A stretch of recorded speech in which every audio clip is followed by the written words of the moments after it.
सांगली असेल, हे तिन्ही मतदारसंघ जे आहेत ते आम्ही लढवणार, आम्ही ताकदीने निवडून येणार. हे मतदारसंघ ते लढू द्या ना, त्यांना उमेदवार भेटणार आहेत का? कल्याणमधला उमेदवार त्यांनी जाहीर करावा. मुळात तुकड्या तुकड्यांनी बनलेली ह्यांची आघाडी आहे, तुकडे तुकडे आहेत. ज्या उद्धव साहेबांनी बाळासाहेबांच्या पाठीत खंजीर खुपसला, बाळासाहेबांचं हिंदुत्व सोडलं, सत्तेकरता खुर्चीकरता काँग्रेसच्या उंबरठ्यावर जाऊन बसले, सनातन धर्माच्या विरोधाचे बोलतात त्यांच्या बाजूला बसले.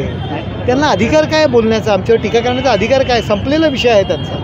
मुंबईतनं आणि बाहेरून माणसं आणून गर्दी गोळा करणं म्हणजे पक्षाचं काम नव्हे.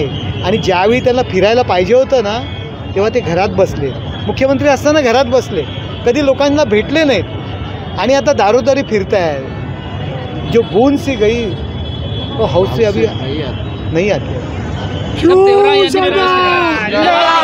काँग्रेसच्या देवरा यांनी प्रवेश केलेला पक्षामध्ये आपण पाहत आहे की ज्या मुरली देवरा साहेबांनी या महाराष्ट्रामध्ये काँग्रेस वाढवलं, एक सुशिक्षित समाजामध्ये काँग्रेस नेऊन पोचवलं, त्यांनीसुद्धा त्यांच्या सुपुत्राने 2 वेळा खासदार असल्याने आज काँग्रेस सोडलेली आहे.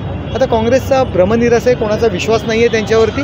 त्यामुळे सर्वजण यापुढे तुम्ही आणखी बघा काय होतं आहे. सर्वजण शिवसेना असेल, भाजप असेल, त्या पक्षामध्ये प्रवेश करतात आणि नरेंद्र मोदी साहेबांचे हात बळकट करण्याकरता प्रत्येकजण प्रयत्न करतात. एक शेवटचा प्रश्न असेल, राम मंदिराच्या प्राणप्रतिष्ठापनेची तारीख जवळ येऊ लागलेली आहे. उद्यापासून खऱ्या अर्थाने कार्यक्रमाला सुरुवात होणार आहे. ठाणे शहरातून कशाप्रकारे शिवसैनिकांची तयारी